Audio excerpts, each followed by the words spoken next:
6 सितंबर को जो जंग हुई थी पाकिस्तान और भारत के दरमियान, और वो जंग हमने किस शानदार तरीके से जीती थी उसके बारे में तो किसी को कोई इबाम नहीं होना चाहिए, ना किसी को कोई शक होना चाहिए। 50 बरस गुजरने के बाद भारत को भी अचानक याद आ गया है कि शायद ये जंग उन्होंने जीती थी, तो अब मोदी साहब जो है उसको एक सरकारी सतह पे मनाने की कोशिश कर रहे हैं और दुनिया को ये बावर कराना चाहते हैं कि वो अपने से छोटे कद काठ के दुश्मन से हारा नहीं बल्कि जीता था। दुनिया के रिकॉर्ड में जीन्स बुक ऑफ डिफेंस में सारी चीजें दर्ज हैं, जो चिविंडा का महाज हो जहां पर लार्जेस्ट सेकेंड वर्ल्ड वॉर के बाद टैंक बैटल हुई थी, ये सारी चीजें अब रिकॉर्ड का हिस्सा हैं। इसलिए मोदी साहब खुद तो खुश हो सकते हैं लेकिन दुनिया के किसी दूसरे आदमी को बेवकूफ नहीं बना सकते, क्योंकि ये कौम की एक जीती हुई जंग का मामला है, क्योंकि ये हमारी सिक्योरिटी से जुड़ा हुआ मामला है। इसलिए हमने कोशिश की आज के ऐसे मेहमानों को हम मदऊ करें जिन्होंने इस जंग सितंबर को किसी न किसी हवाले से देखा, महसूस किया या लड़ा है। तो मेरे साथ जो मेहमान तशरीफ रखते हैं, सिर्फ 6 सितंबर के हवाले से लोग याद रखते हैं, लेकिन मैं 1965 की जंग को पीछे लेके जाता हूं और जब आप कंपैरिजन ऑफ फोर्सेस के ऊपर आते हैं तो मैं आपको रन ऑफ कच्छ में लेके जाऊंगा। ठीक, रन ऑफ कच्छ बुनियादी तौर पर 1947 से पहले जब ब्रिटिशर्स यहाँ थे तो उन्होंने इसको रन ऑफ कच्छ को अपना जो राव ऑफ कच्छ और मीर्स ऑफ सिंध के दरमियान डिवाइड किया हुआ था और यही डिवीजन जो ये पाकिस्तान बनने के बाद आ रही थी। लेकिन 65 में इंडिया को ख्याल आया कि उन्होंने पूरे रन पे कब्जा करना है। उस वक्त पाकिस्तान में सिर्फ जो सिंध रेंजर्स भी पूरी तरह नहीं आया था, एक प्लेटून हुआ करती थी जो उस इलाके को, उस ट्रैक को और कस्टम ट्रैक को के ऊपर तानियात होती थी, उसको भी विड्रॉ कर लिया गया था पाकिस्तान ने। जब आप रिसोर्सेज की बात करते हैं इसलिए मैं इसको पॉइंट आउट करना चाहता हूं कि वो विड्रॉ कर ली गई थी फोर्स, क्योंकि पाकिस्तान के पास एक्सपेंडिचर नहीं था उस फोर्स की मेंटेनेंस को मीट करने का। ठीक, ये देखते हुए इंडिया ने रन के ऊपर कब्जा करने की कोशिश की, पाकिस्तान ने रिटेलिएट किया, 8 डिवीजन मूव किया। आप सरदार पोस्ट, बिहार बीट, उसकी जंग आपको याद होगी। मतलब कहने का ये है कि उस वक्त भी आप इंफीरियरिटी में मतलब आप भागे भारतीय फौजी वहां से और आपको उसके फिर पाकिस्तान ने जहां कब्जा किया जाके उससे 8 डिवीजन इस तरह मूव किया। अब जब रन से चल के आप 6 सितंबर पे आते हैं तो यमुना भाव का भी स्टेशन रेलवे स्टेशन यही था ना, यही था, वो पूरा इलाका आता है। आप आते हैं 6 सितंबर को, उससे पहले कश्मीर में जो कुछ हो रहा था तो उसमें याद रखिएगा कश्मीर में जैसे जंग हो रही तो आपके जहन में अखनूर जरूर आना चाहिए, अख्तर हुसैन मलिक। अख्तर हुसैन मलिक की फोर्सेज ने 12 डे उसको कंट्रोल कर रहा था, उन्होंने तवी क्रॉस किया हुआ था, इंडियन फोर्सेज भाग रही थी और पीछे तवी के ऊपर आप चेज कर रहे थे। वहां हमारी एक स्ट्रेटेजिकल मिस्टेक थी कि आपने कमांड चेंज की। बहरहाल वो उस वक्त का फैसला था, हम उसको डिस्कस नहीं करते, जिसकी वजह से पाकिस्तान फोर्सेज जहां थी वहां रुक गई और उस रिकॉयल में आपका इफेक्ट हुआ 6 सितंबर, जहां जीटी रोड के ऊपर इंडिया ने अटैक किया और जिसे अटैक किया उस वक्त पाकिस्तान की 10 डिवीजन की कोई फोर्सेज नहीं थी, रेंजर की एक प्लेटून थी और एक आरएनएस कंपनी थी, उसकी एक प्लेटून लगी हुई थी वाघा के ऊपर। और 6 सितंबर से पहले 5 सितंबर को एक यूएनओ के वफ्द ने जो है वो वाघा बॉर्डर क्रॉस किया था, अगर आपको याद हो, और सुबह हमला हुआ। उस वक्त वो आए, उन्होंने पुश अप किया तो हमारी आरएनएस की जो प्लेटून थी वो एक फ्लैंक पे रह गई, वो बाटापुर ब्रिज तक आ गए। उसके बाद हमारी फोर्सेज ने मूव किया और जाके जो इंडिया का ऑब्जेक्टिव था बीआरबीएल को वो कनेक्ट करना। ये बलोच रेजिमेंट थी ना यहाँ, जो 18 बलोच रेजिमेंट थी, जिसमें मेजर जनरल नरेंद्र प्रसाद की जो जीप है वो भी कैप्चर की थी, वो आज तक उस यूनिट के पास मौजूद है। और उसके बाद जिस तरह अजीज भट्टी शहीद और जिस तरह उन्होंने टैंक पे गोला खाया, तो वो तमाम चीजें उस जमाने में मौजूद थी। उस जमाने में आपकी बैटल हार्डल चीजें जो थी वो थोड़ी कम थी, बिकॉज आप डिफेंसिव लोकेशन से 48 के बाद आप अपनी आर्मी को तैयार कर रहे थे। लेकिन हमारे पास एक एडवांटेज था कि हमारे पास जो आर्मड के जो जनरल जाहिद मुबशर बैठे हैं आर्मड कोर के, जो हमारे पास टैंकों की क्वालिटी थी, अमेरिकन टैंक्स की क्वालिटी, वो इंडियन टैंक्स की क्वालिटी से बेहतर थी। तो आज जब आप उससे चल के आप आते हैं तो आज आप किधर खड़े हुए हैं? मैं ये जरूर कहना चाहूंगा कि आज हम बैटल हार्डन्ड हैं। हम तो ऑलरेडी वो जंग लड़ रहे हैं जिस जंग को हमें लड़ना है बॉर्डर के ऊपर, दो वो 3rd डायमेंशनल वॉर है। और याद रखिएगा 3rd डायमेंशनल वॉर एक कन्वेंशनल वॉर से बहुत खतरनाक होती है, क्योंकि इस किस्म की जंग में कोई बॉर्डर्स नहीं होते, कोई दुश्मन का नहीं पता होता कहां खड़ा हुआ है। तो हम 13 साल से वो जंग लड़ रहे हैं और अल्हम्दुलिल्लाह मैं बड़े फख्र से ये बात कहना चाहूंगा बुखारी साहब कि 43 मुल्कों की फौज ने ये जंग लड़ी अफगानिस्तान में।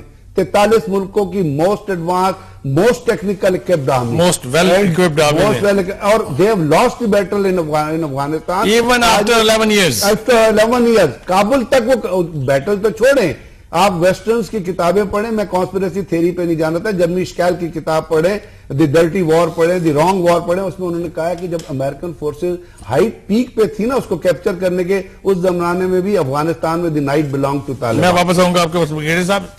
नाज़रीन, आपने सुना कि जो मार्क का सरंजाम नहीं दे सकी नेटो की most advanced and well equipped आर्मीज, वो पाकिस्तान की आर्मी ने अपने बॉर्डर के अंदर रह के अपने दुश्मन के खिलाफ, जो अंदरूनी दुश्मन है, वो जंग जीती है। और इसके बारे में भी कोई इबाहम नहीं, पूरी दुनिया ने इसको एंडोर्स किया है, पूरी दुनिया ने इस दावे की तस्दीक की है कि हमने ये जंग जीती है। इसलिए मोदी साहब को अलर्ट रहना चाहिए। जी जन साहब, आप बताइए, मुझे सवाल मेरा वही है, आज हम कहां खड़े?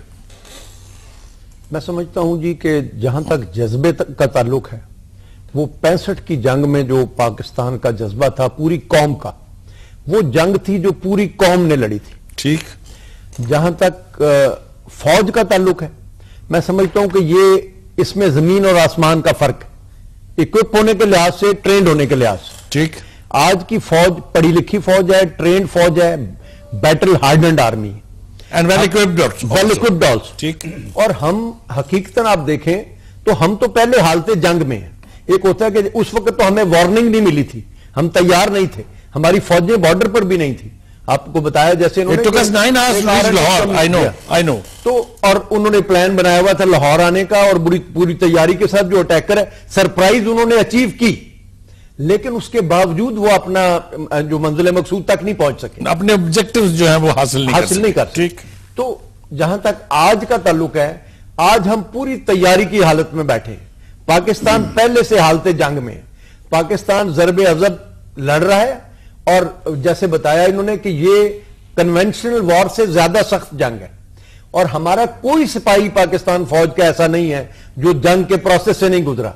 तो ये वो सिपाही नहीं है जिनका हाथ फायर करते हुए कांपता है, ये वो सिपाही हैं जिनके हाथ पक्के हो चुके हैं अपनी राइफल पर। आप ये फरमा रहे हैं कि जिस तरह से ठंडे इलाकों में जाने के लिए, जो जहां बर्फ रहती है सारा साल, एक्लेमेटाइज होने की जरूरत पड़ती है, हमारी फौज को एक्लेमेटाइज होने की जरूरत नहीं है, हम तैयार हैं जंग के लिए।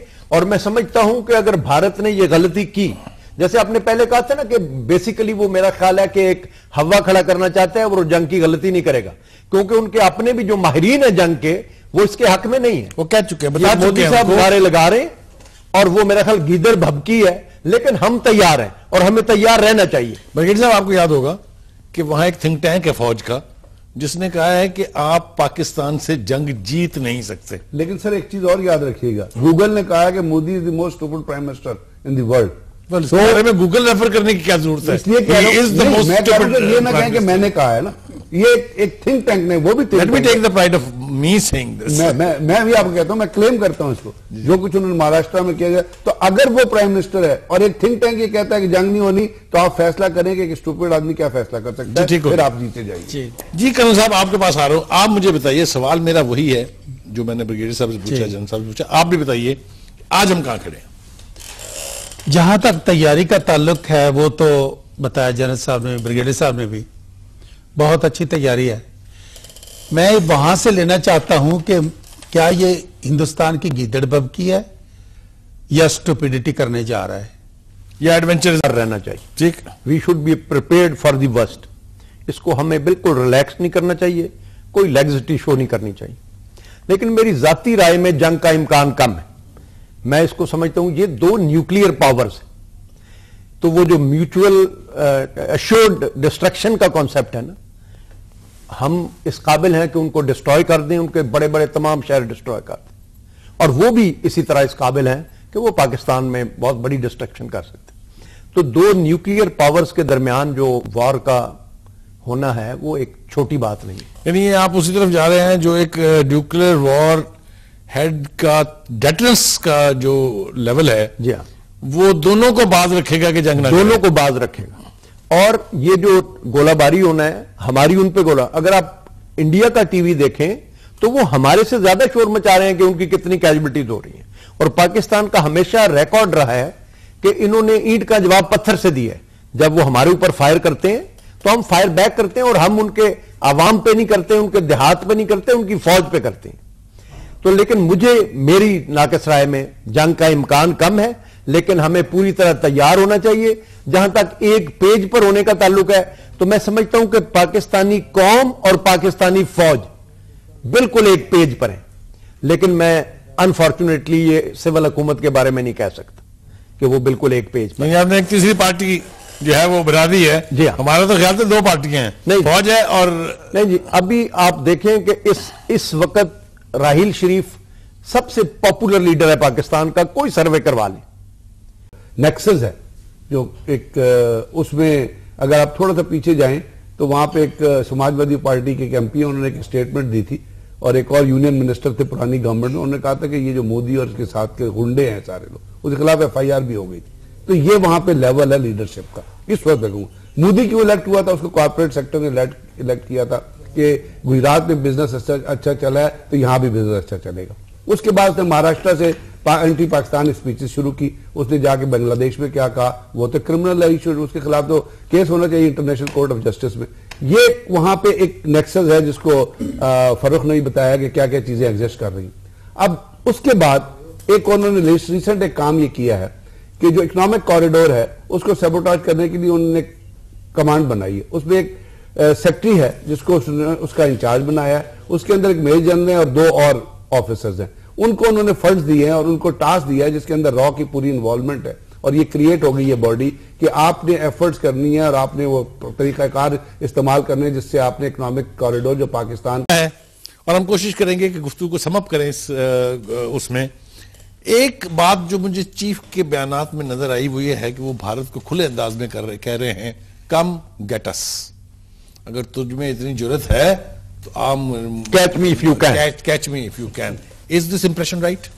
This impression is absolutely right, क्योंकि मैंने आपसे कहा ना कि इस वक्त जो सोच है, मैं आपको उस वक्त बता रहा था, वो सोच आपके जहन में होनी चाहिए और लोगों के जहन में होनी चाहिए।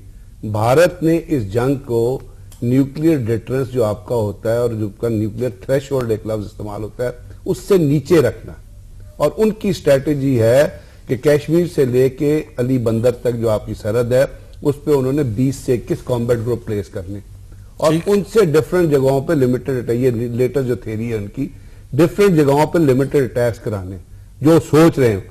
फिर वो देखेंगे खास तौर पे आपका डेजर्ट सेक्टर जो आपकी नैरो बेल्ट है, ढारकी से ऊपर चले जाएं और नीचे, कि कहां पे इनको सक्सेस मिलती है एंड ढूंढेंगे वो उसके अंदर वो उनके अपना जो फोर्सेज है उसको वो एक रिटेन तक लेके जाएंगे ताकि वो उस लेवल पे ना जाए कि आपको न्यूक्लियर वेपन इस्तेमाल, क्योंकि हमारे पास जो मिसाइल टेक्नोलॉजी है इस वक्त वो अल्हम्दुलिल्लाह भारत से बेहतर मिसाइल टेक्नोलॉजी है। और कल डॉक्टर समर मुबारक मान का बयान चल रहा था कि इंडिया ने जितने तजर्बे किए हैं उसमें 80% में they have not hit the target. तो अब इस सूरत हाल में हमें हमारी एक कंस्टेंट है जो आपकी आर्मी डिप्लॉयड है नॉर्थ एंड साउथ पाकिस्तान में जंग लड़ रही है, लेकिन उसका उनको आर्मी को एक फायदा भी हो रहा है। तो जो चीफ ऑफ आर्मी स्टाफ जो कह रहे हैं वो उसी चीज को मद्देनजर रख के कह रहे हैं कि हमने भी अपने पिछले दिनों में जो हमारी थिंकिंग, जो हमारी कॉम्बैट थिंकिंग, जो हमारी ऑपरेशनल गाइडलाइंस है उसमें आपने अपने तमाम कैंटोनमेंट्स और अपने तमाम एसेट जो हैं वो फॉरवर्ड इलाके में प्लेस कर दिए हैं ताकि इस अटैक की वजह से जो आपका लॉजिस्टिक और जो आपका मूवमेंट और जो आपका असेंबली टाइम है वो कम हो जाए। तो अब इन हालात में मोदी के होते हुए और मोदी के साथ जो उसका 60 ठाबियों का जो टोला RSS का टोला है, और याद रखिएगा जब भी कहीं बात करें RSS